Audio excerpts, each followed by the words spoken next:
Rabbil Alamin. Wabihi nasta'in ala umuri dunya wad din. Wassalatu wassalamu ala sayyidil mursalin wa imamil muttaqin qaidil ghurril muhajjalin sayyidina wa maulana Muhammadin wa ala alihi wa ashabihi ajma'in, amma ba'd. Ahibati fillah, ketika kita melakukan perjalanan panjang dengan kendaraan pribadi kita, dengan mobil, biasanya kita akan mempersiapkan mobil tersebut. Semua dicek. Ketika mobil itu layak, maka akan digunakan. Dan dalam perjalanan kita, biasanya kita akan sering tanya, sudah sampai mana? Jam berapa sekarang? Ada yang berjalan udah malam ya. Kemudian dia tidur, dia terjaga. Jam berapa ini? Kapan akan sampai? Ahibati fillah, banyak di antara kita yang tidak peduli dengan kendaraan, tidak melakukan servis berkala, tidak mengecek tentang kaki-kaki kendaraannya. Sehingga kadang-kala kita mendengar peristiwa yang memilukan. Minyak rem habis, belum remnya. Kita juga melihat ada mobil yang terbalik karena bannya meletus. Ada yang mesinnya terbakar karena radiatornya bocor. Atau mobil yang tahu-tahu nggak bisa di starter. Maka kita perlu bermuhasabah. Kendaraan kita perlu dicek. Perusahaan-perusahaan yang besar yang dia ingin maju dan ingin mendapatkan keuntungan yang terus bertambah, apa yang dilakukan? Biasanya mereka akan melakukan audit. Mereka akan tutup buku. Mereka akan cari tahu, kita ini untung apa rugi. Kalau untungnya berapa? Kok nggak sesuai keuntungan dengan energi dan waktu yang dikerahkan? Kalau rugi, apa penyebab kerugian tersebut? Ahibati fillah, tema kita hari ini bermuhasabah. Bermuhasabah tentang diri kita. Berapa lama engkau hidup? Apa yang sudah engkau dapatkan? Oh, aku sudah jadi dokter. Aku sudah spesialis. Ya, mungkin ada hitungan-hitungan duniawi dari cita-cita manusia, dari angan-angan yang dia dapatkan. Tapi kita nggak lama hidup di dunia. Perjalanan kita akan berlanjut. Mungkin kita di sini 60-70 tahun kalau sampai.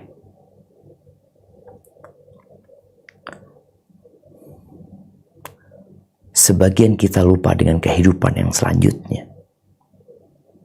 Sehingga tatkala dia bermuhasabah, mengevaluasi dirinya, menghitung-hitung dirinya, hanya urusan dunia dan materi yang dia hitung. Dia ngelihat fulan udah punya mobil, aku belum. Fulan udah menikah, aku belum. Fulan udah naik jabatannya, aku belum. Ahibati fillah, berapa banyak di antara kita yang sudah lupa dengan tujuan,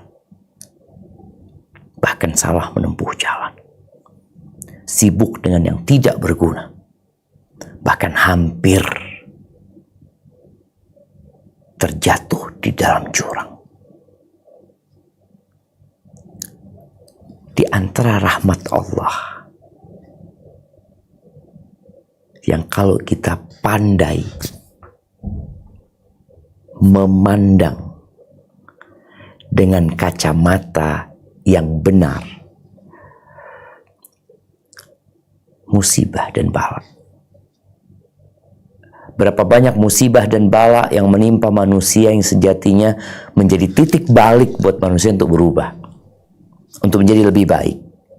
Dia akhirnya dapat bermuhasabah. Kenapa kok seperti ini? Kenapa kok mobilku terbalik ya? Kenapa kok akinya soak? Padahal akinya baru loh. Ada kondisi-kondisi, ada petaka-petaka, ada peristiwa-peristiwa dalam kehidupan ini yang Allah takdirkan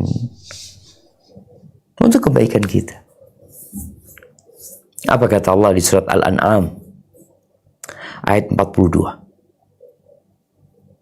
Di surat Al-An'am ayat 42. 42. A'udzu billahi minasyaitonir rajim.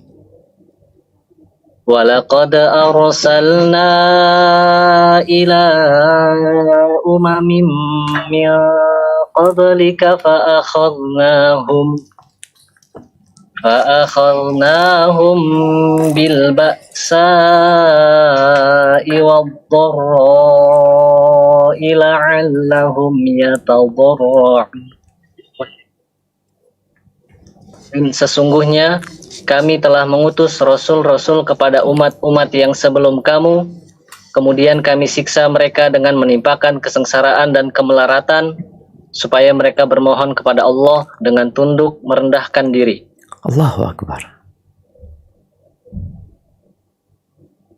Allah tatkala memberikan cobaan itu tujuannya agar manusia sadar. Berapa banyak orang yang baru sadar ketika diranjang di rumah sakit, ketika kakinya harus ditegakkan ke atas, ketika matanya diperban, ketika dia berjalan dengan krek,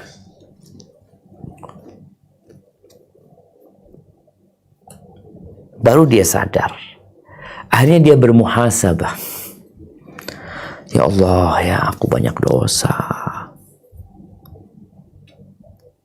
Covid kemarin, masih ingat, membuat banyak orang sadar. Tapi ada mereka yang gak sadar dan mereka pergi selama-lamanya. Yang masih dikasih hidup. Maka ini kesempatan agar engkau bermuhasabah dan kembali kepada Allah Azza wa Jalla.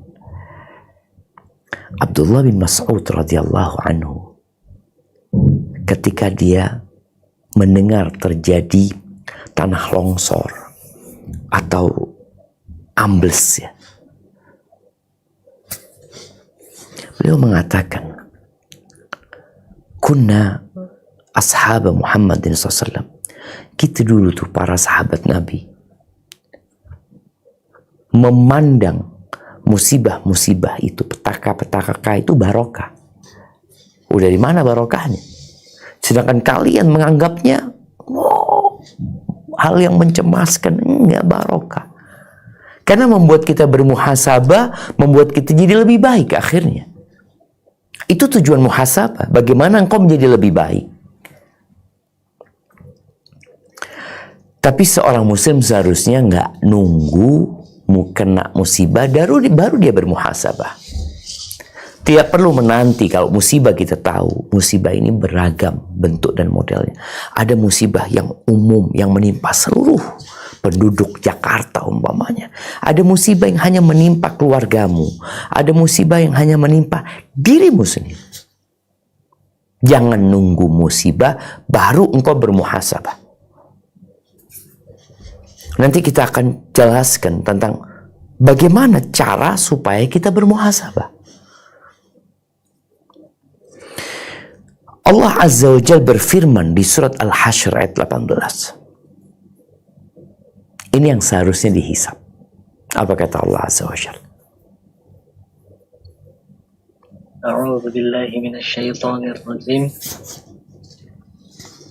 Ya ayyuhalladzina amanu taqullaha wal tanzur nafsum ma qaddamat lighad.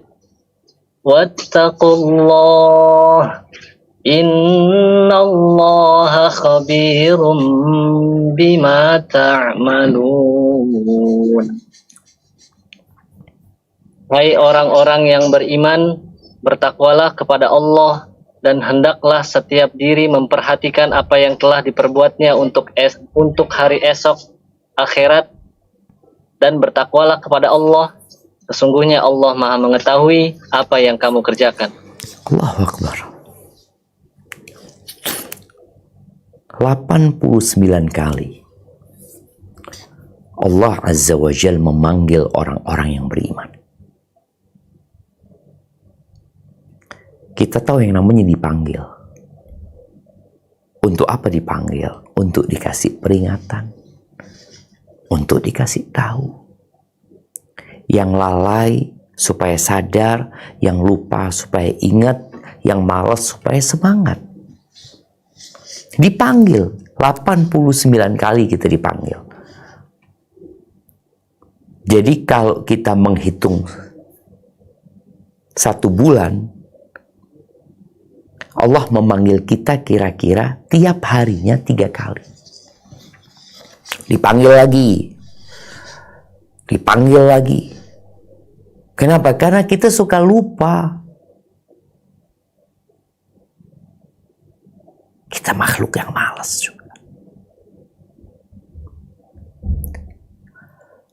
Di ayat ini Allah panggil orang-orang yang beriman, lalu Allah suruh bertakwa. Bertakwa itu ya kalau engkau sedang berbuat dosa, berhenti berbuat dosa gitu loh. Kalau ada kewajiban yang kau tidak kerjakan, kerjakan kewajiban. Ada nikmat yang Allah berikan, syukuri. Dan banyak nikmat Allah. Ada hak-hak orang lain yang engkau ambil, balikin. Bertakwalah, takut sama Allah engkau. Allah tahu dengan apa yang kau kerjakan. Wal tanzur nafsun ma qaddamat lighad. Setelah Allah panggil nih orang-orang beriman dan Allah suruh bertakwa, lalu Allah perintahkan setiap diri, setiap personil, setiap insan, setiap jiwa memperhatikan. Memperhatikan apa? Memperhatikan apa yang dia persiapkan untuk hari esok. Besok kita mau berangkat loh. Sebagian kita orang tuanya udah berangkat. Rumahnya dibawa ya enggak. Mobilnya enggak. Duit diberangkas juga enggak dibawa. Berarti ada sesuatu yang harus engkau perhatikan untuk dibawa besok. Wattaqullah, bertakwalah kepada Allah. Dipanggil, disuruh bertakwa, dikasih penjelasan yang detail, lalu disuruh bertakwa lagi. Kenapa? Innallaha khabirun bima ta'malun. Sesungguhnya Allah Maha mengetahui secara detail amalan kalian. Umar bin Khattab radhiyallahu anhu, dia pernah mengatakan, hasibu anfusakum qabla an tuhasab. Hisablah diri kalian sebelum kalian dihisab. Hisab itu menghitung. Kalau bicara menghitung, biasanya yang dihitung itu adalah jumlah. Engkau hitung. Apa yang dihitung? Nanti kita lihat. Apa yang mau dihitung? Wazinu anfusakum qabla an tuzanu. Lalu kata Umar bin Khattab, setelah engkau hitung, engkau timbang. Sebelum engkau ditimbang nanti. Kita tuh kalau mau beli sesuatu di supermarket, mau beli buah yang kita timbang sendiri. Kadang-kala kita udah beli ya, berbagai macam buah, kita taruh di keranjang, kita punya duit banyak nih. Berangkat kita ke kasir, nggak diladenin, katanya Mbak Mas timbang dulu. Suruh timbang. Ketika engkau sudah nimbang dulu, engkau tahu duitmu berapa. Oh, nggak cukup, ternyata mahal. Engkau kurangin. Nah, nimbang ini biasanya untuk mengetahui bobot. Kalau menghitung mengetahui jumlah, kalau menimbang untuk mengetahui bobotnya berapa. Nah, kita beramal, kita sholat nih. Alhamdulillah, anak sholat 5 waktu. Engkau hisab. Alhamdulillah, aku sholat 5 waktu. Aku alhamdulillah nggak pernah ninggalin sholat sejak SMA Ustaz. Puasa, alhamdulillah dulu anak masih sering bolong-bolong puasanya. Tapi alhamdulillah sejak anak ya umur 20 tahun, anak udah nggak pernah lagi meninggalkan puasa. Itu muhasabah, jumlah. Tapi apakah amalanmu berbobot? Apakah sholatmu diterima? Apakah puasamu berkualitas? Nabi alaihissalatu wassalam mengatakan, rubba sha'imin laisa lahu hadzun min siyami illa al-ju' wal 'atash. Berapa banyak orang yang berpuasa tidak mendapatkan pahala apa-apa kecuali lapar dan haus. Jadi ibadah puasanya itu terhitung dia puasa, gugur kewajiban dia, pahala nggak ada. Itu bobot. Lalu Umar mengatakan radhiyallahu ta'ala anhu, fa innahu ahwanu alaikum fil hisabi ghadan. Karena kalau hari ini engkau bermuhasabah, besok akan lebih ringan. Antuhasibu anfusakum al-yawm. Karena engkau sudah menghisab dirimu tadi. Jumlah dan timbangan. Wa tazayyanu lil ardil akbar. Dan kalian berhiaslah untuk pameran terbesar. Pameran akbar. Pameran itu akan memamerkan setiap manusia. Kadangkala ada festival ya, sesuatu, ada beberapa orang yang akan ditampilkan, yang akan dipamerkan. Tapi nanti pameran itu akan dihadirin oleh Nabi Adam alaihissalam, bapak kita, dan dihadiri oleh manusia terakhir. Semuanya hadir.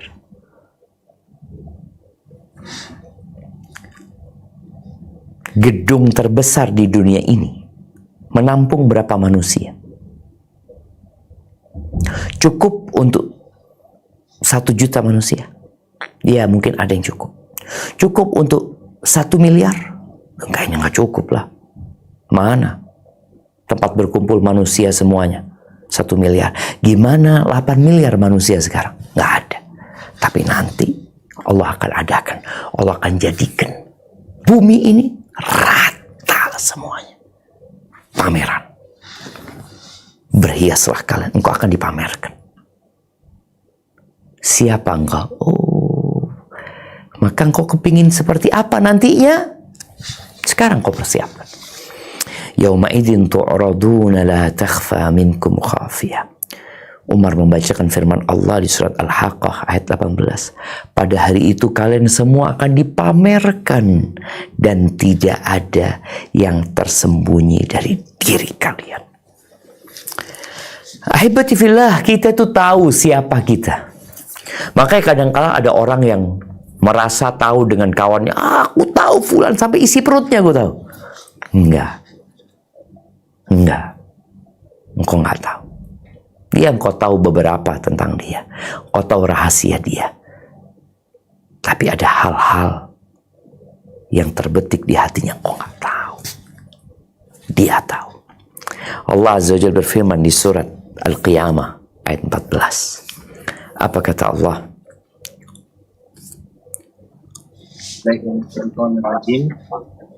Balil insanu ala nafsihi basirah. Bahkan manusia itu menjadi saksi atas dirinya sendiri. Iya, nggak perlu orang lain. Setiap kita ini tahu dengan apa yang kita kerjakan. Tapi kadang-kala kita lupa, kita pernah berbuat dosa ini itu.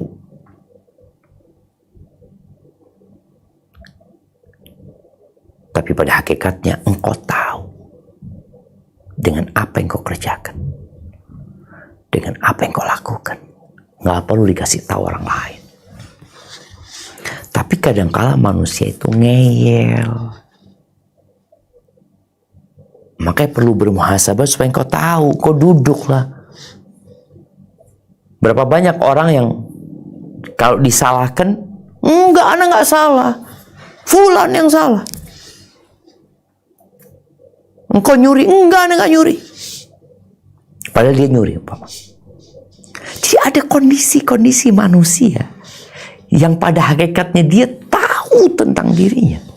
Makanya kelak pada hari kiamat, Allah itu suruh tiap orang nantinya untuk baca catatannya masing-masing. Apa kata Allah di surat Al-Isra ayat 14 juga? A'udzubillahi minasyaitonirrajim. Iqra kitabaka kafa binafsikal yawma 'alaika hasiba. Bacalah kitabmu, cukuplah dirimu sendiri pada waktu itu sebagai penghisap dirimu. Semua akan dikasih kitabnya masing-masing nih, bukumu nih, baca sudah. Lihat, mungkin ada yang bukan dosamu tercatat di situ, mungkin ada amal solehmu yang tidak tercatat di situ. Engkau cek, cukup engkau yang mengecek. Kenapa? Karena engkau tahu dengan diri. Makanya para pelaku dosa ketika baca kitabnya, dia disuruh menghisap dirinya sendiri. Dia mengatakan, "Mali hadzal kitab la yughadiru saghiratan wala kabiratan illa ahsaha." Ini buku apa ini? Catatan apa ini? Tidak ada yang kecil dan besar kecuali semuanya dicatat. Engkau cek. Maka sekarang kita bisa ngecek tuh. Cuma ada orang yang nggak punya alat untuk ngecek. Ahibati fillah, bicara jiwa kita, bicara diri kita. Sekarang nih banyak orang stres, ya, banyak orang depresi, banyak orang tindakan kriminal semakin merajalela. Banyak orang yang sakit jiwanya. Sehingga perlu berobat. Ada yang mengatakan perlu healing kadang-kala manusia. Iya, perlu. Allah berfirman di surat Asy-Syams ayat 7-10. Supaya engkau tahu dengan dirimu apa yang harus kau lakukan dengan dirimu. Nah, coba kita baca ayat ini. A'udzubillahi minasyaitonirrajim. Wa nafsin wa ma sawwaha fa'alhamaha fujuraha wa taqwaha. Qad aflaha man zakkaha wa qad khaba man dassaha. Barakallahu fiik. Demi jiwa serta penyempurnaannya ciptaannya, maka Allah mengilhamkan kepada jiwa itu jalan kefasikan dan ketakwaannya. Sesungguhnya beruntunglah orang yang mensucikan jiwa, dan sesungguhnya merugilah orang yang mengotorinya. Tuh, Itu bicara diri kita. Kita itu punya detektor. Allah sudah berikan detektor. Kita tahu mana baik dan mana buruk. Nah, ini alat untuk bermuhasabah. Siapa yang beruntung? Yang membersihkan jiwanya. Kita tuh kalau tahu bahwa di roda mobil kita ada paku, apa yang kita lakukan? Oh, berangkat kita ke bengkel atau ke tukang ban untuk diperbaiki. Tapi ada yang tahu, namun tetap digunakan di jalan yang lobang-lobang.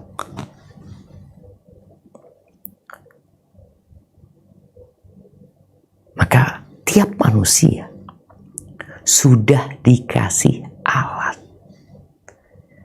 Bagaimana dia mensucikan dirinya itu dengan ketaatan. Dan itulah tanda keberuntungan dan kebahagiaan dia. Dan bagaimana dia menghinakan dirinya, menghancurkan, membinasakan dirinya dengan berbuat dosa.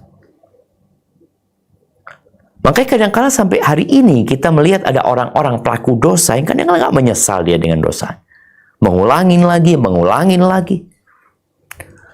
Ahibati fillah, Al-Kayyis, dalam sebuah athar disebutkan Al-Kayyis, orang yang cerdas, mandana nafsah, adalah orang yang suka menghitung dirinya, mengevaluasi dirinya. Wa amila lima ba'dal maut, dan dia beramal bukan untuk masa depan dunia dia, karena dunia tidak punya masa depan. Dia beramal untuk masa depan setelah kematian. Itu masa depan. Dunia nggak ada masa depan. Jadi dokter nggak punya masa depan. Masa Ustaz? Iya, masa depannya mati dia. Indonesia punya masa depan? Nggak ada. Masa depan Indonesia kehancuran. Tahu dari mana Ustaz? Masa depan Amerika kehancuran. Maka kalau engkau bicara masa depan, adalah tempat di mana tidak ada kesedihan. Tempat tidak ada kegalauan dan kelelahan serta keringat yang membuatmu kecapean. Nggak ada. Itu masa depan. Masa depan di mana engkau bersenang-senang dan tidak ada rasa sakit di sana.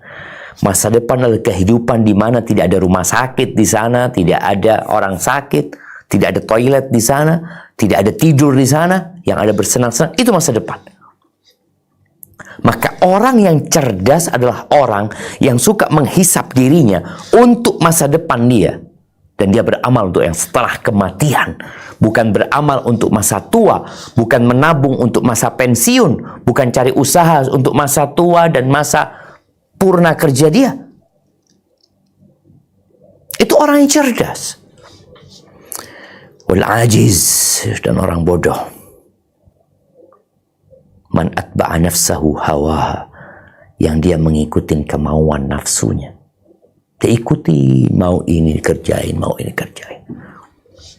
Wa tamanna 'ala Allahil amani, kemudian dia berangan-angan atas Allah. Allah itu Maha Pengampun, Maha Pengasih, tenang. Ahibati fillah, Ibnul Qayyim menukil dari Al-Hasan Al-Basri. Dia mengatakan al-mu'min, orang beriman itu qawwamun ala nafsi.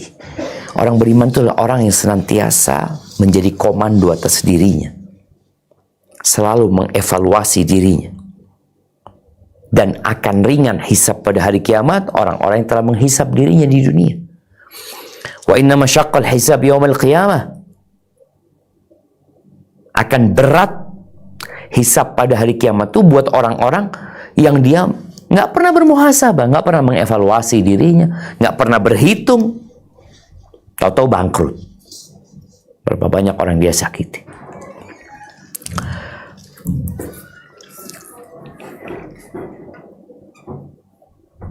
Wahab ibn Munabbih, seorang tabi'in ya.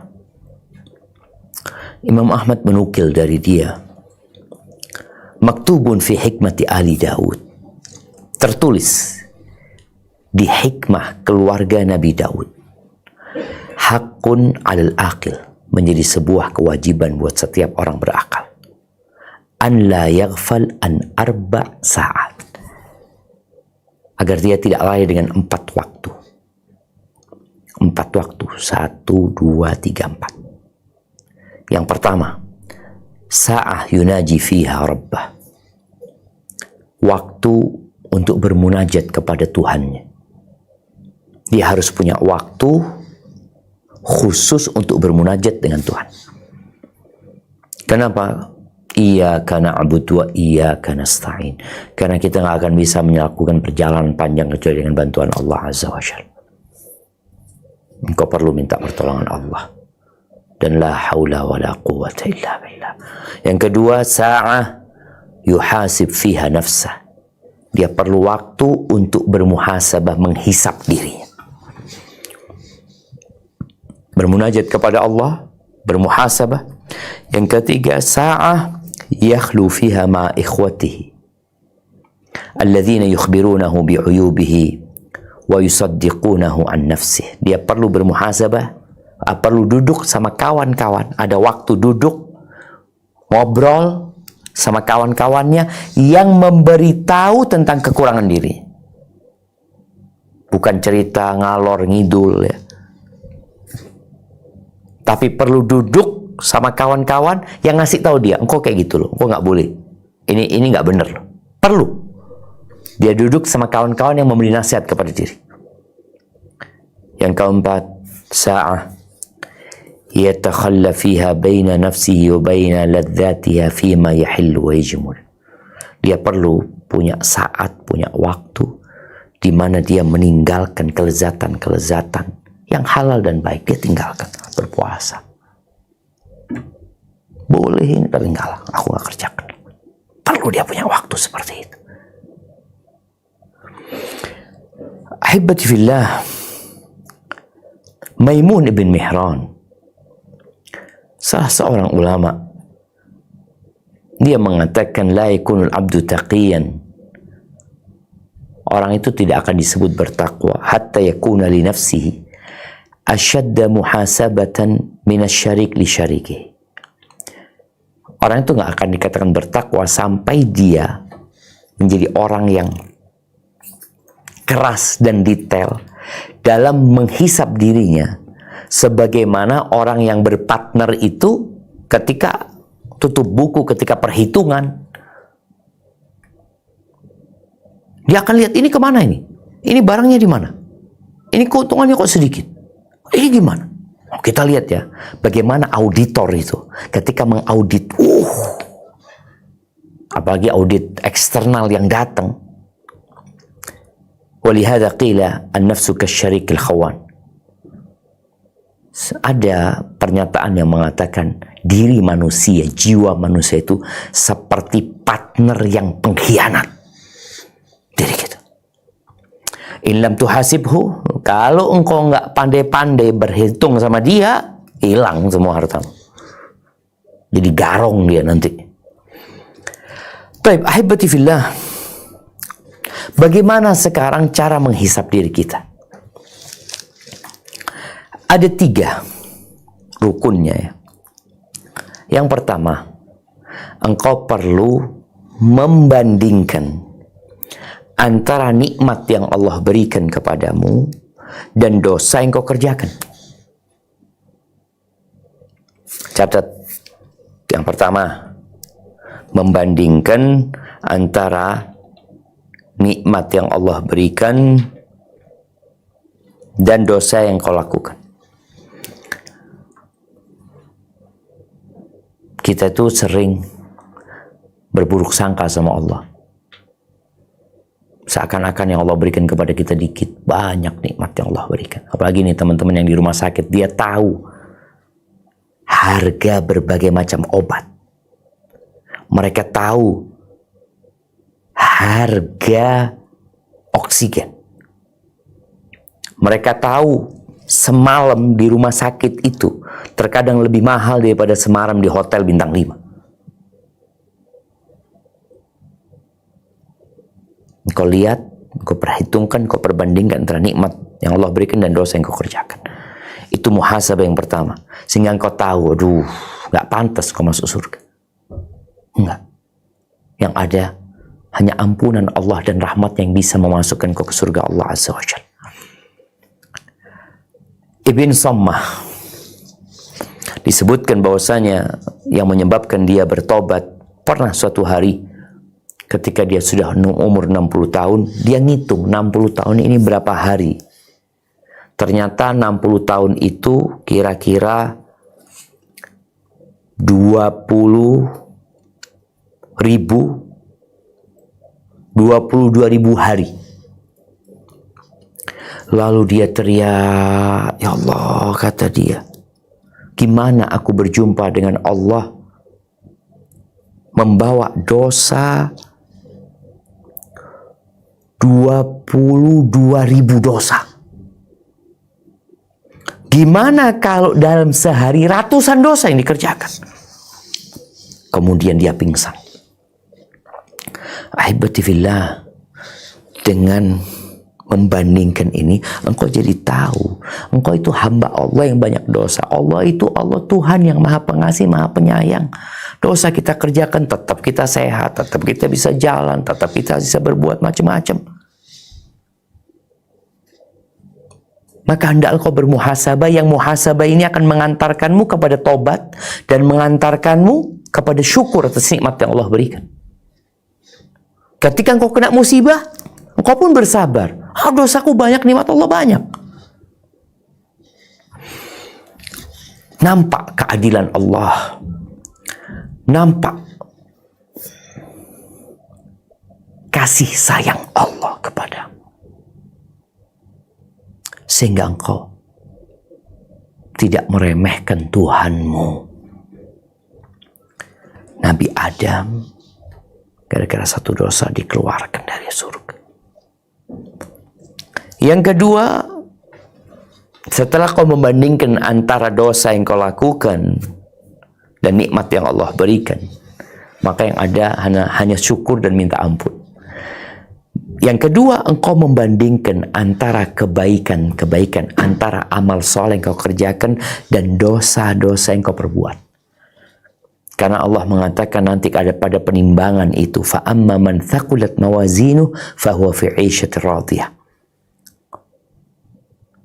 Barang siapa yang berat timbangan kebaikannya, maka dia berada dalam kehidupan yang sangat menyenangkan. Jadi, engkau bandingkan antara perbuatanmu sendiri, yang baik dan yang buruk. Tapi ternyata nggak semua orang bisa melakukan ini. Ini butuh 3 alatnya. Alat yang pertama adalah ilmu. Engkau harus belajar, engkau harus tahu mana dosa dan mana ketaatan. Berapa banyak orang yang hari ini melakukan perbuatan dosa, dianggap nggak apa-apa. Gimana dia mau bermuhasabah? Seperti contohnya orang yang melakukan riba. Orang yang melakukan riba di kampung-kampung, di kota-kota ya. Gimana dia akan bermuhasabah kalau dia pandang ini bukan dosa? Gara-gara dia nggak punya ilmu. Maka diperlukan nurul hikmah, cahaya hikmah yang engkau bisa membandingkan antara yang hak dan yang batil. Dalam perbuatan ketaatan dan dosa, engkau juga membandingkan. Dosa ini bobotnya berat sekali. Ini salah satu dosa besar. Berzina dosa besar. Berzina dengan istri tetangga bobotnya 10 kali lipat lebih besar. Maka di sini manusia perlu ilmu dan belajar. Berapa banyak anak yang durhaka sama orang tuanya, tapi dia merasa nggak dosa. Berapa banyak teman-teman mungkin yang ghibain orang, ngomongin orang, bahkan menjadi bahan obrolan mereka ketika ngobrol tiap harinya, tapi biasa-biasa aja. Gimana dia akan bermuhasabah? Membandingkan antara kebaikan dan keburukan. Boleh jadi dia berpendapat, enggak, alhamdulillah, aku banyak ketaatannya. Padahal banyak dosa yang dia kerjakan. Tapi dia nggak belajar. Alat yang kedua adalah berburuk sangka. Kepada siapa? Kepada dirimu. Kita muhasabah diri, kau perlu muhasabah, perlu berburuk sangka sama dirimu. Kau ketahui bahwa manusia itu khuliqa halu'a. Manusia itu suka berkeluh kesah. Manusia itu suka lupa. Manusia suka berbuat dosa. Manusia itu tidak pandai bersyukur. Ya. Ketika kita berburuk sangka dengan diri kita, maka insya Allah kita bisa tuh menghitung dengan detail. Oh iya, aku banyak dosa yang hari ini, apa yang kau kerjakan? Boleh jadi kau mau tidur, kau lihat, aduh, apa yang kau kerjakan hari ini ya? Ada dosa hati yang mungkin orang lain nggak tahu, tapi engkau tahu. Kalau kau punya ilmu. Kemudian membedakan, alat yang ketiga, membedakan antara nikmat dengan fitnah. Engkau sekarang sedang dikasih nikmat sama Allah, atau engkau sedang dikasih fitnah. Kasih jabatan, naik jabatannya, hartanya bertambah. Ternyata balak buat engkau. Yang dulunya engkau biasa sholat duha, berhenti sholat duha. Yang dulunya engkau di soft pertama, jarang di soft pertama. Yang dulunya biasa puasa sunnah, nggak pernah lagi puasa sunnah. Berarti nikmat yang Allah berikan kepadamu sebenarnya ujian buat engkau, jadi bala.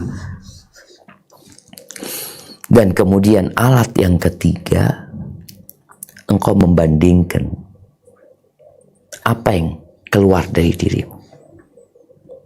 Ucapan, perbuatan, niat, dan perintah Allah serta larangannya. Sesuai nggak perbuatanmu dengan perintah Allah?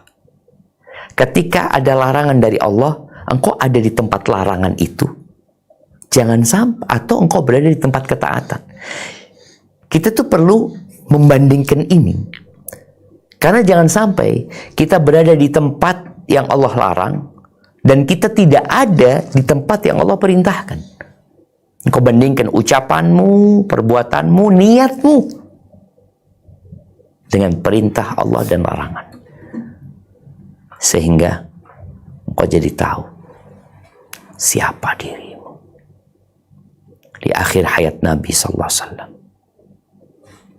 turun surat An-Nasr.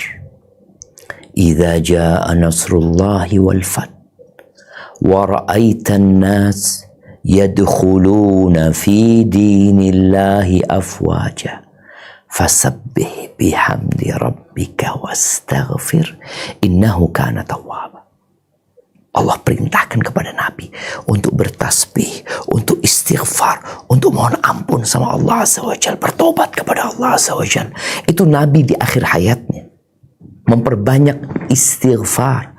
Bahkan ketika ruku dan sujud, yang biasanya beliau membaca Subhana Rabbiyal Azim, Subhana Rabbiyal A'la, beliau ganti dengan memperbanyak baca Subhanakallahumma wa bihamdika Allahumma gfirli. Minta ampun dan memuji Allah Azza wa Jal. Nikmat Allah banyak, aku adalah hamba yang pelaku dosa. Dengan cara itu, insya Allah engkau akan jadi lebih baik lagi. Kita nggak tahu kapan ajal menjemput kita, tapi paling tidak engkau sudah punya hitung-hitungan yang dengannya akan memudahkan perjumpaanmu dengan hari Yaumul Hisab. Barakallahu fiik, itu mungkin yang dapat Anda sampaikan, kurang lebihnya mohon maaf. Kita masuk ke sesi tanya jawab. Anda kembalikan ke moderator. Jazakumullah khair.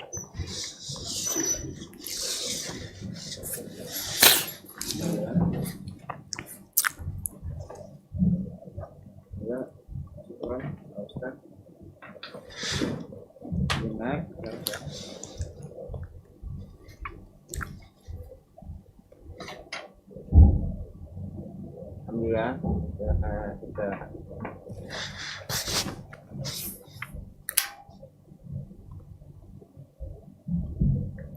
ya, alhamdulillah setelah kita simak bersama penyampaian materi kajian hari ini yang disampaikan oleh Ustadz Syafiq Riza Basalamah Ridhahullah Ta'ala mengenai tema muhasabah diri. Ada 5 yang saya catat yang penting. Yang pertama, tujuan muhasabah, bagaimana kita menjadi lebih baik. Yang kedua, jangan menunggu musibah baru kita bermuhasabah. Yang ketiga, hisablah diri kalian sebelum kalian dihisab. Yang keempat, orang cerdas, orang yang sering mengingat mati. Yang kelima, dunia tidak ada masa depan karena kita semua akan mati. Baik, sesi selanjutnya adalah sesi tanya jawab.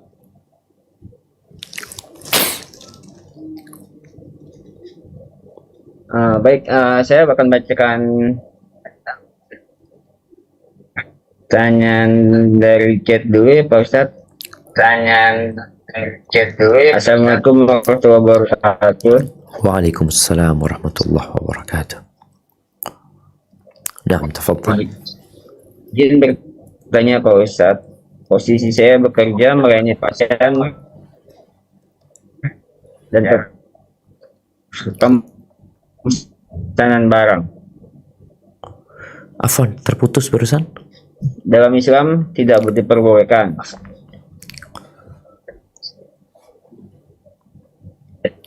Ulangi. Posisi saya bekerja melayani pasien secara langsung dan bagian pembelian. Gratifikasi ini tidak diperbolehkan. Yang ingin saya tanyakan ke pasien yang berobat memberikan kita makanan minuman tanpa kita memintanya dengan karena kita melakukan penerimaan pembelian barang terhadap vendor tersebut. Apa yang harus kita lakukan dan bagaimana dengan pemberiannya? Masya Allah, pertanyaan yang menarik sekali, yang memiliki hubungan dengan muhasabah. Ini orang sedang bermuhasabah. Dia kepingin tanya nih, yang dia dapatkan, yang diberikan oleh mereka kepada dirinya, itu halal apa enggak? Karena ada orang yang nggak pernah bermuhasabah, dia berpikir kan dia ikhlas, anak kan nggak minta. Sehingga dia melakukan itu bertahun-tahun, dia makan yang bukan haknya, tanpa merasa. Coba ketika orang bermuhasabah, dia tanya, ini boleh apa enggak? Kayak tadi alat muhasabah, kalau membandingkan antara dosa dan ketaatan kita lakukan, kita perlu punya alat. Alatnya ilmu. Secara hukum negara kita tahu itu nggak boleh. Secara hukum agama, ya nggak boleh juga. Apa yang harus dilakukan? Ikut aturan yang ada. Ketika uang yang didapatkan, ketika tidak bisa menolak dan harus terima, maka kembalikan ke tempat kerja kita. Kalau ternyata tidak bisa dikembalikan, ya sudah, dibelikan sesuatu yang untuk maslahat rumah sakit. Jadi bukan untuk pribadi dia. Karena dia tahu kalau dia ketahuan, ya dia akan ditangkap. Anda baca aturan gratifikasi, ternyata ada nominal-nominal yang diperbolehkan dalam kondisi-kondisi tertentu. Maka dipelajarin. Tapi ketika engkau tahu itu nggak halal, maka kau balikin. Balikin. Kadang-kadang kita ke atasan kita ya sama juga nggak tahu halal haram mamanya. Akan datang satu masa di mana manusia tidak peduli dengan apa yang dia makan, apa yang dia dapatkan, amin halalin atau min haram, halal haram dia sikat. Ketika kita tahu kita punya atasan nggak amanah, maka kok nggak bisa balikin ke atasan. Ke atasannya lagi mungkin. Atau kalau nggak bisa, kembalikan uang itu kepada maslahat tempat kau bekerja. Uang itu jadi uang negara nantinya ketika kau kerja di rumah sakit negara. Ya umpamanya dibelikan kadangkala ada keset yang rusak umpamanya, nggak harus nunggu uang dari atasan umpamanya, ada hal-hal yang diperlukan oleh rumah sakit dan nggak ada dananya, itu mungkin bisa dipakai. Tapi yang jelas, kalau itu nggak halal buat engkau, maka engkau harus berlepas diri darinya. Hadza wallahu a'lam bissawab. Nah.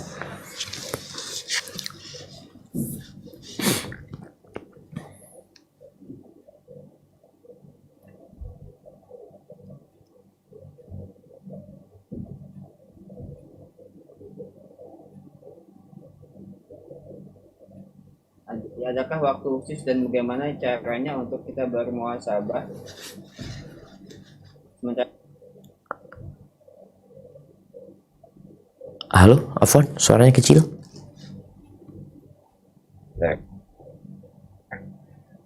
Assalamualaikum bos. Nah, tafadhal. Ya. Saya Lina mana dari Puskesmas Matraman. Assalamualaikum bos.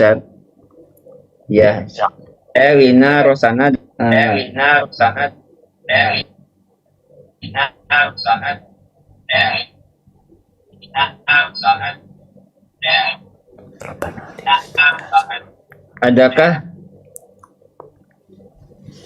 Adakah waktu khusus? Adakah waktu khusus?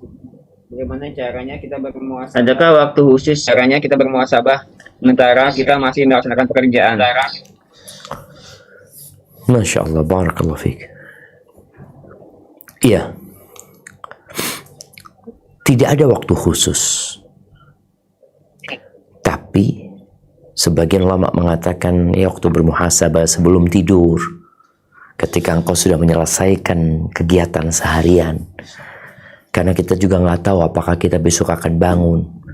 Kita mengatakan Bismillahirrahmanirrahim, amutu wa ahya. Maka itu menjadi momentum penting sebelum kita menutupkan mata kita untuk bermuhasabah. Kalau bicara nikmat yang Allah berikan, maka hendaklah engkau bersyukur kepada Allah. Di antara doa sebelum tidur itu, Alhamdulillahilladzi at'amana wa saqana wa kafana wa awana fakam mimman la kafiya lahu wa la mu'wi. Ini sebagai bentuk bagaimana hamba bermuhasabah sebenarnya. Dia mengatakan segala puji bagi Allah yang telah ngasih makan kita tuh seharian, kita masih hidup. Berarti kita dikasih makan, kemudian kita dikasih minum, kemudian kita dicukupin sama Allah dan dikasih tempat tinggal, bisa tidur. Berapa banyak orang yang nggak dicukupin dan tidak dikasih tempat naungan buat dia. Maka di sini sebelum tidur menjadi waktu yang tepat. Makanya perlu orang menyendiri tadi. Boleh jadi menyendiri dia di masjid umpamanya.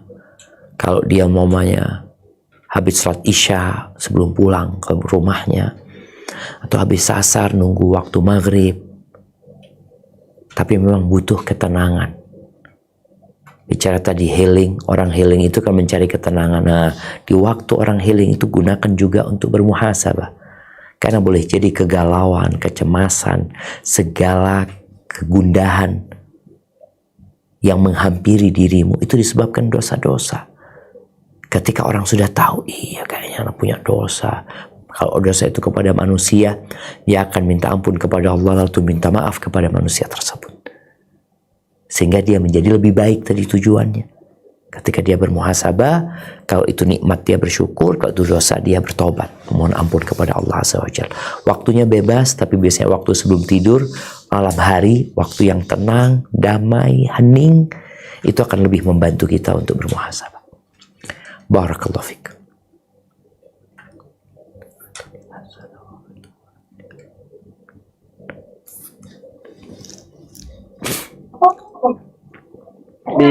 Bismillah Ustadz, mungkin Anda bisa handle karena suaranya mungkin Bang Alil nih agak feedback Ustadz. Siap.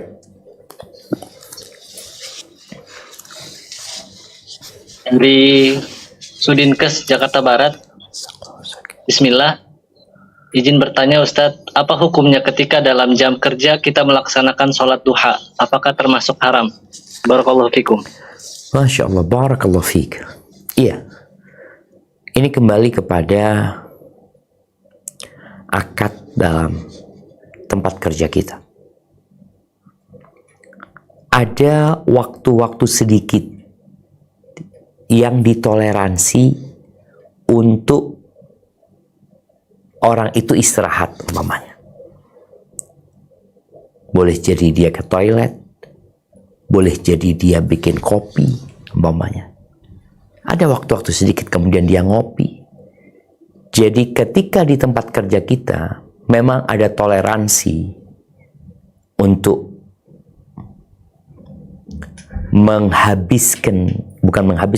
untuk menggunakan sedikit waktu buat pribadi yang tidak ada hubungan dengan kerjaan, ya silakan. Ada yang mengatakan bikin kopi boleh, Ustaz, bikin kopi ngobrol dikit boleh, sholat duha nggak boleh. Kalau ini kan sama-sama waktunya dipakai untuk kepentingan pribadi. Boleh jadi ini orang nggak mau ngopi, dia sedang puasa sunnah. Dia nggak mau nyemil, dia sedang puasa sunnah. Jadi waktu dia yang biasa dia gunakan untuk ngopi, untuk ngobrol dikit, kalau memang ditoleransi oleh tempat kerja kita, ya nggak ada masalah dia melakukan sholat duha. Tapi kalau ternyata nggak ada toleransi, karena ada kantor yang memang nggak toleransi, umpamanya seperti itu, maka jangan. Insya Allah niatmu sudah dicatat. Dan boleh jadi engkau sholat duha ketika sebelum masuk kerja. Hadza wallahu a'lam bissawab.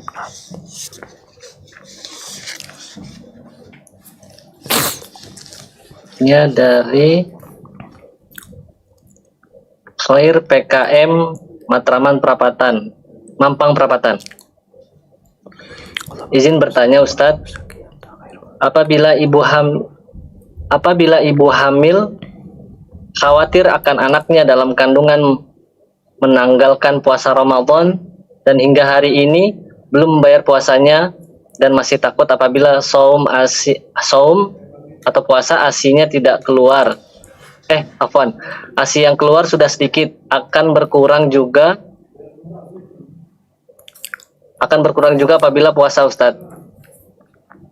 Bagaimana untuk solusi puasa Ramadan yang tertinggal dan yang akan datang, Ustadz? Masya Allah, barakallahu fiik. Naam, ahibati fillah.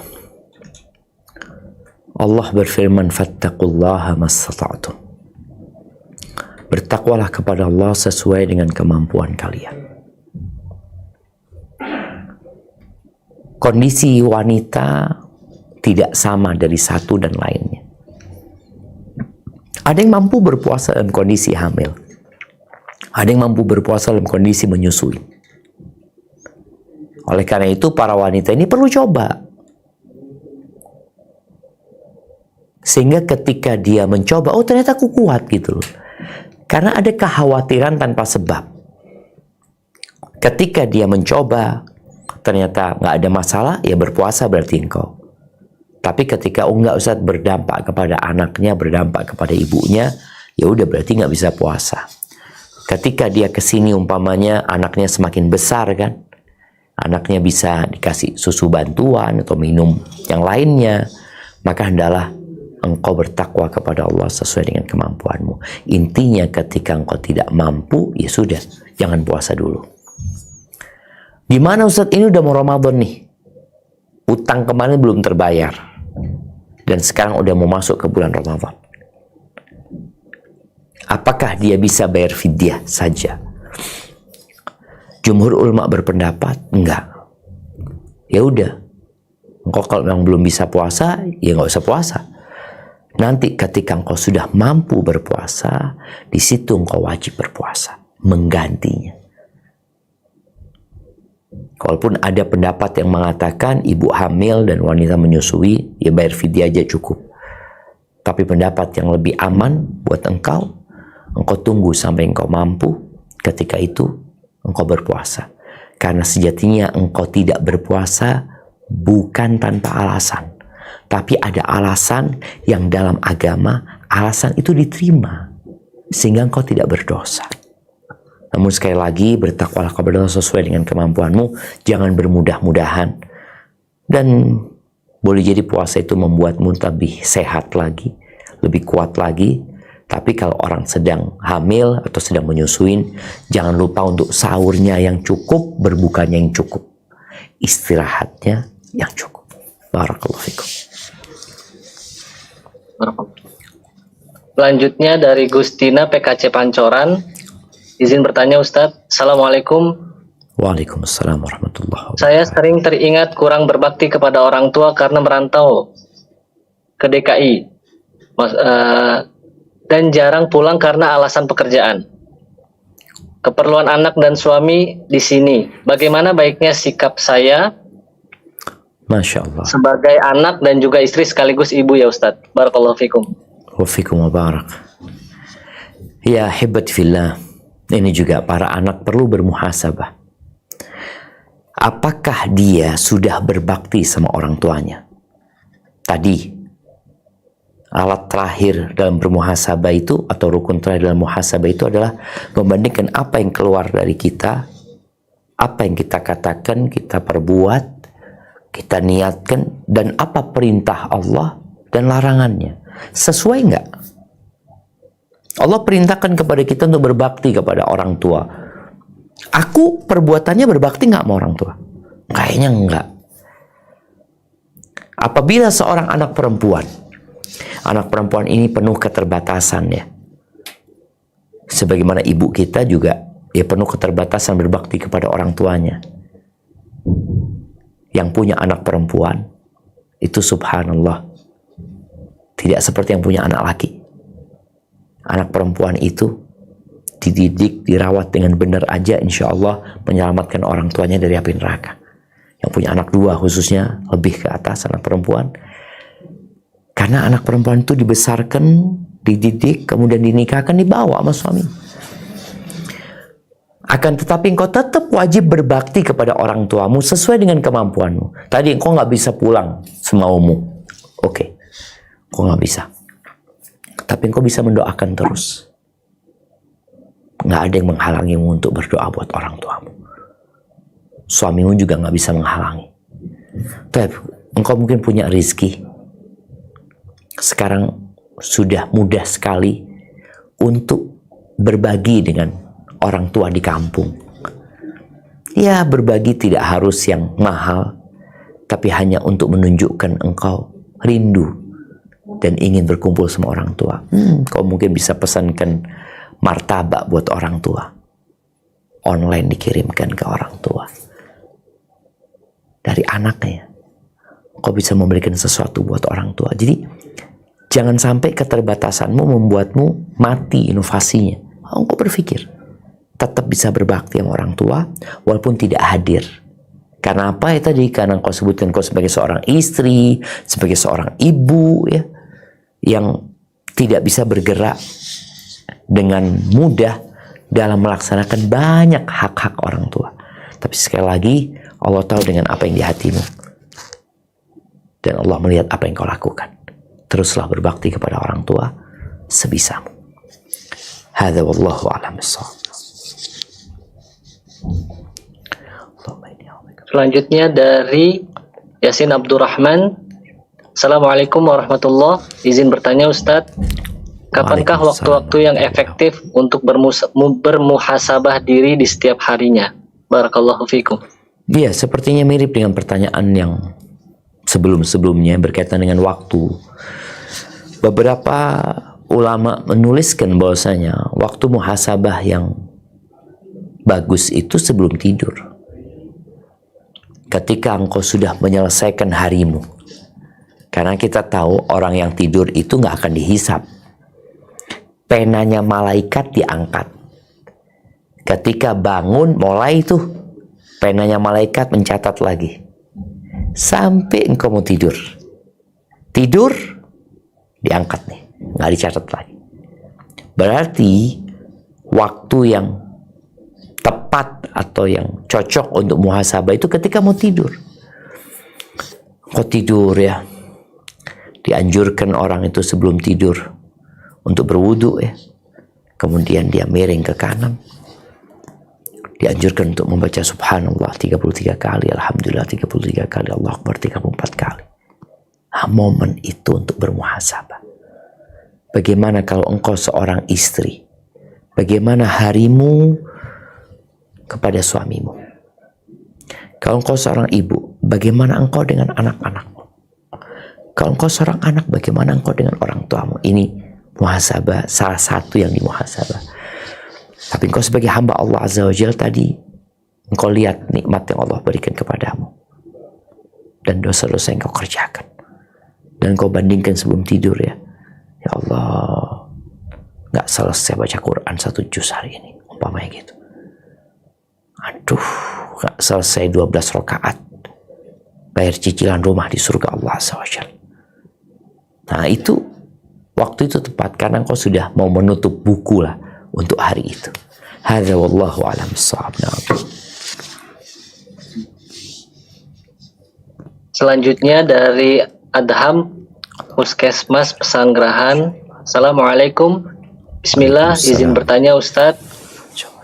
Kalau misalkan kita dapat undangan untuk dinas luar seperti rapat, seminar dan lain-lain, sehingga pekerjaan kita sehari-hari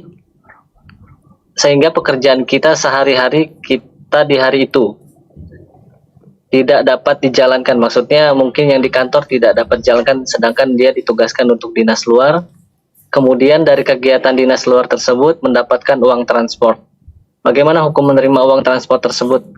Barakallahu fikum. Masya Allah, barakallahu fiik.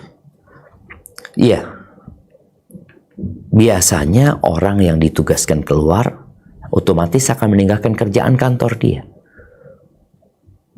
tapi dia tetap digaji.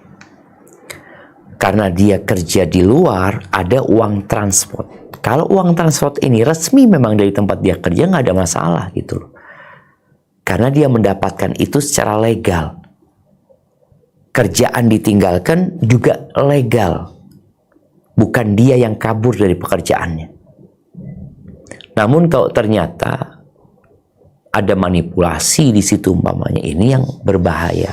Tapi kalau semuanya legal dan diketahui oleh kantor dan engkau memang ada surat tugas dan ada laporannya, memang ada uang transport yang diberikan oleh kantor atau kantor bekerja sama dengan tempat lain untuk membiayaimu, seperti itu, maka insya Allah semua yang legal, transparan, nggak ada masalah selama tidak ada larangan dari syariat.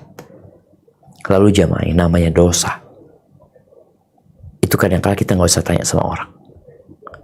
Mahaka fi nafsika wa taraddata fi sadrika wa karihta an yattali alaihi nas. Jadi sesuatu yang nggak enak di hati, yang gerundel di dada, dan engkau nggak ingin orang lain tahu. Tapi kalau engkau tadi laporannya jelas, orang lain juga tahu, insya Allah nggak ada masalah.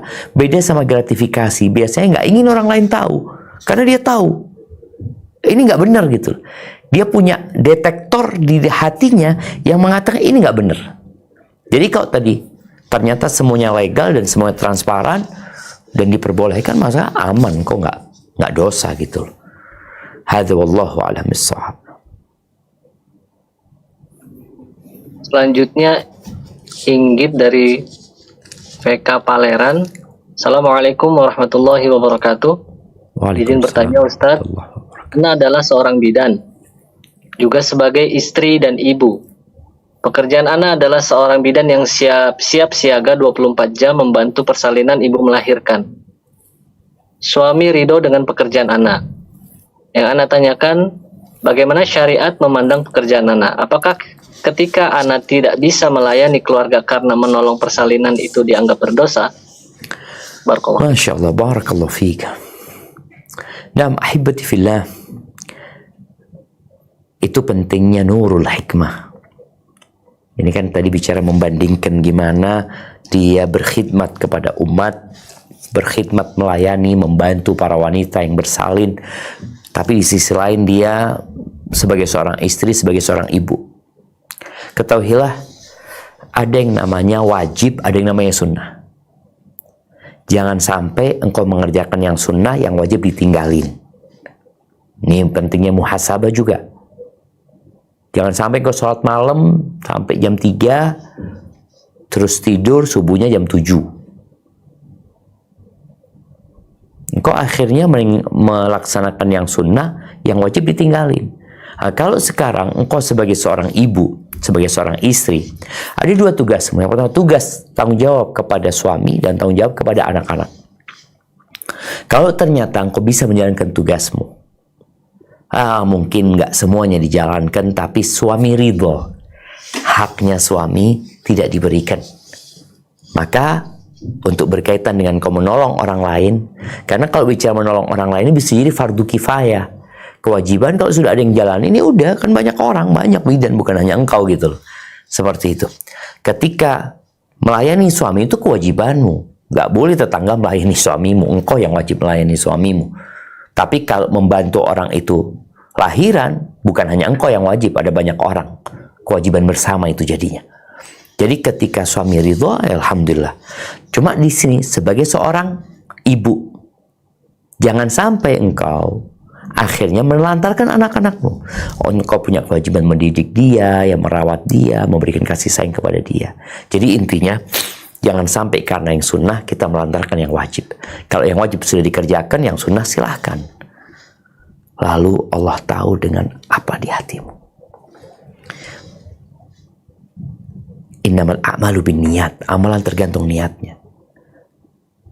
Ada orang yang niatnya hanya memperkaya diri, tapi ada orang niatnya untuk berkhidmat dan membantu orang lain. Maka tentunya di sisi Allah berbeda pahalanya. Hadza wallahu a'lam bissawab. Selanjutnya dari Arfa. Assalamualaikum warahmatullahi wabarakatuh. Izin bertanya Ustaz, saya bekerja di ruang operasi.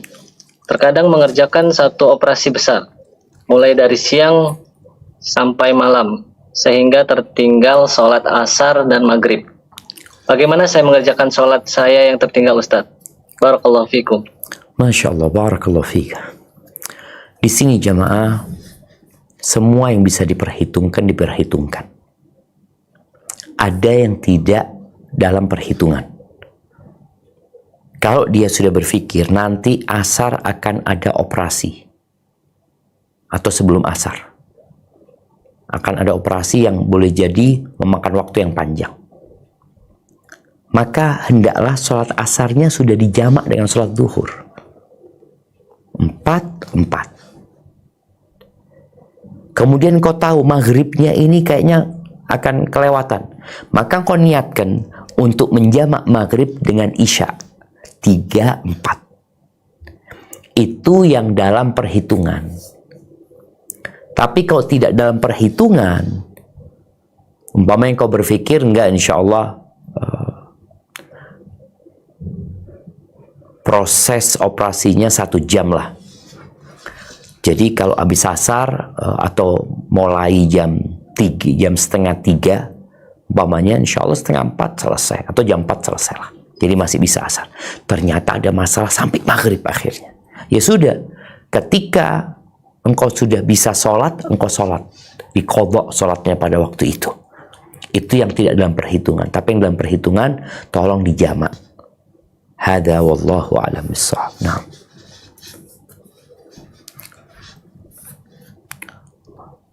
Selanjutnya, Assalamualaikum warahmatullahi wabarakatuh. Izin bertanya Ustadz, bagaimana menyikapi jika saat mengingatkan kebaikan kepada orang lain, namun orang tersebut tidak terima dan mengatakan, kamu muhasabah diri aja dulu, baru ngingatin orang lain.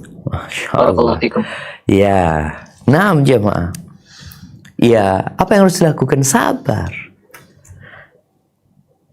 Jadi manusia itu punya tabiat nggak ingin nggak ingin orang lain campur tangan sama dia, ngurusin dia ya, nyalahkan dia. Maka akhirnya dia balik tuh, karena katanya pertahanan paling bagus adalah menyerang. Rasulullah SAW ketika beliau mengajak kaumnya, ngasih tahu kaumnya, ya ditolak, dilemparin batu di Taif, diusir di kota Mekah, bahkan mau dibunuh Nabi SAW. Dikatakan penyihir, dukun, orang gila. Maka yang perlu kau lakukan bersabar. Ketika ada orang mengatakan, kau bermuhasabahlah, jazakallah khair, siap. Cuma anak perlu bantuan antum. Sampaikan kepada dia, kau perlu bantuan antum. Apa yang perlu Anda perbaiki? Tadi disebutkan dalam catatan hikmah keluarga Nabi Daud, salah satunya perlu waktu duduk sama kawan-kawan yang memperbaiki diri kita. Kadang-kadang kan ada orang bermuhasabah, cuma dia merasa aku ini kayaknya baik ya.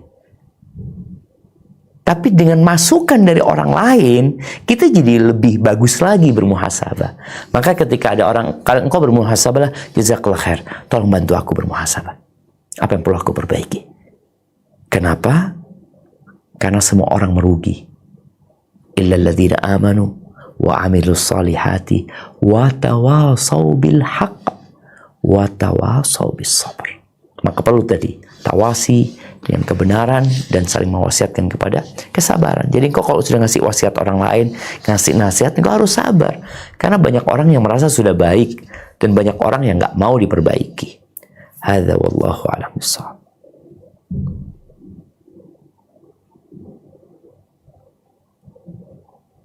Selanjutnya dari Aisyah Zahra. Assalamualaikum warahmatullahi wabarakatuh. Waalaikumsalam Izin bertanya Ustaz, apakah datang terlambat termasuk dalam korupsi waktu? Jika kita terlanjur sering terlambat, bagaimana cara menebus dosa tersebut? Syukran, barakallahu fikum. Masya Allah, barakallahu fiik. Ya, ini kembali kepada tempat kerja kita. Ada yang ditoleransi keterlambatan, tapi ada yang tidak ditoleransi. Ada keterlambatan yang karena kesengajaan dan memang dibuat rutinitas terlambat dia. Ada keterlambatan yang karena kondisi tertentu yang dia dimaafkan. Maka engkau lihat, engkau termasuk yang mana.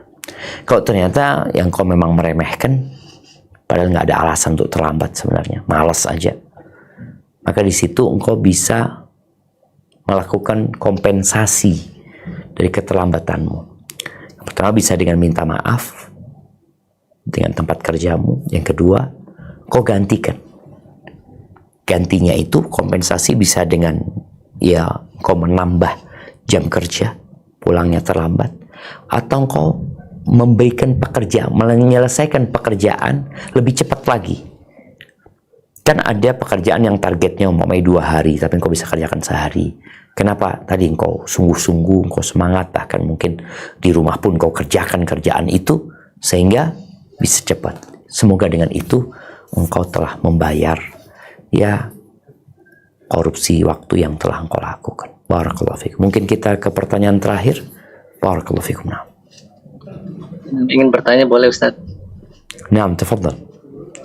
Tadi menyangkut masalah ada pembahasan dengan gratifikasi nih Ustadz. Terkadang anak pribadi diajak oleh vendor untuk seperti kita main mini soccer nih Ustadz.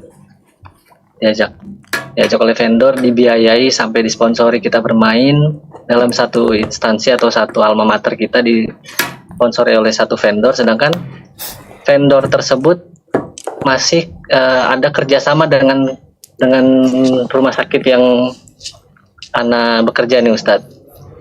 Yang Ana jaga sebenarnya takutnya ada unsur tidak enakan apabila nanti kelak dari vendor tersebut menawarkan barang ke rumah sakit. Nah itu yang Ana jaga. Bagaimana baiknya sikap Ana Ustadz? Apakah membolehkan dalam mengikuti ajakan dari vendor tersebut atau seperti apa Ustadz? Masya Allah, barakallahu fiik.